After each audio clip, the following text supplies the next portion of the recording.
Hello மக்களே, ஆக்சுவலாக இது எங்கன்னு பார்த்தீங்கன்னா அம்மூருன்றது எங்கே பார்த்தீங்கன்னா ஆந்திர பிரதேஷ் தெலுங்கானாக்குள்ள ஒரு கிராமம்.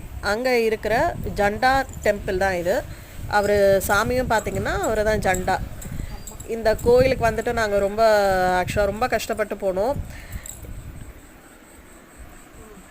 இங்கே நம்ம நெய்வேத்தியமாக நம்ம பண்ணுறது என்னென்னா சாராயம், கறி, அந்த மாதிரியான விஷயங்கள் தான் நம்ம வந்துட்டு நெய்வேத்தியமாக கொடுப்போம். மீன் டைம் நமக்கு வேண்டுதல் இருந்துச்சுன்னா நம்ம அந்த சாமிக்கு வந்துட்டு பொட்டு, தங்கத்தில் வந்து பொட்டு வாங்கி நம்மளோட வேண்டுதலை வந்துட்டு நம்ம அங்கே செய்யலாம். அதே மாதிரி அங்கே விளக்கு எல்லாமே வந்துட்டு நம்மளே தீபாராதனை காட்டி நம்மளே நம்மளோட வேண்டுதலெல்லாம் நிறைவேற்றிக்கலாம். இது போகணுன்னா இது எங்கே இருக்குது என்ன ஏதுன்றதை நீங்கள் கமெண்ட் பண்ணுங்கள், லைக் பண்ணுங்கள், ஷேர் பண்ணுங்கள். வீடியோ பிடிச்சிருந்தா சப்ஸ்கிரைப் பண்ணுங்கள். தேங்க்யூ.